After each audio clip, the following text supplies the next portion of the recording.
Okay, this is an update on my in-scale layout. I brought some scenery stuff um, for my scenery because what I'm going to do is going to do the scenery underneath here, and then when I've done the scenery underneath there, I can lay the track across and build the bridge, and that way I don't have to take the bridge out while I'm doing the scenery. So that's the reason I'm doing the scenery now, is I'm just getting everything organized, what's going to be under the bridge. Here I'm building a house or a mansion, and it's going to sit over there. And thinking about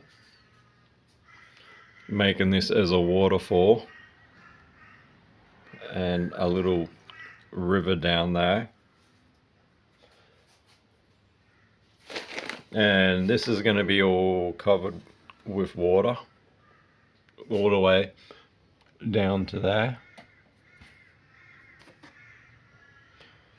And the stuff that I use for doing my mountains, which I really like,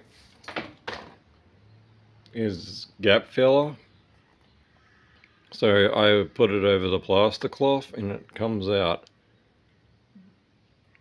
really good. Better than Sculptamold because it's expensive. And so with the gap filler, I just got a cup with a wet brush and just brushed it on. And then when I wasn't using the brush, I just dipped it in water so it wouldn't dry. So that's how I did my rocks. I've also cleared ripped the track up, ready for the new one because that should be arrived on Monday. So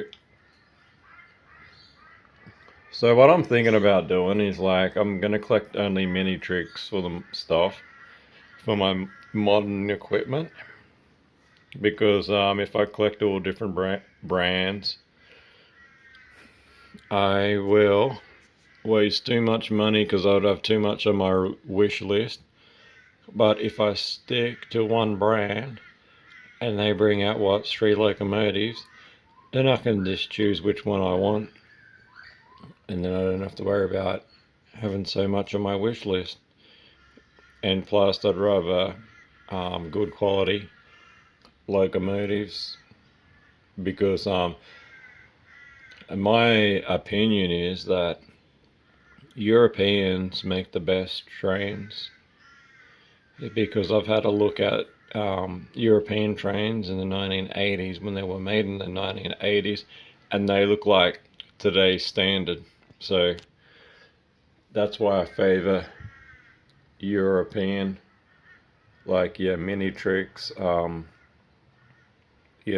Fleischmann, and them.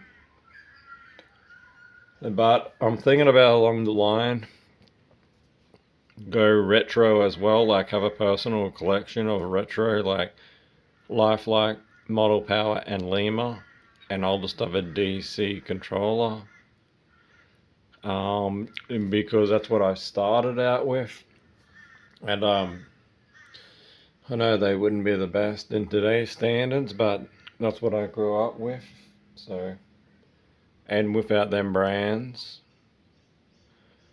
I probably wouldn't be in the hobby because I'd look at this hobby be too expensive. So, by them making cheap trains. And when you're young, yeah, it was good for the people who are just getting started. So I'll be collecting some of those if I get it at the right price. So here I've done some put some ground cover. And the way I actually do my scenery is through people who do dioramas, and one of the biggest thing they said in their video is you don't uniform it. You just put it in random places, and then yeah, so that's the best. So what I'm thinking about doing is so where this city's going to be located, this is going to be the last thing that I'll do, because this will be covered.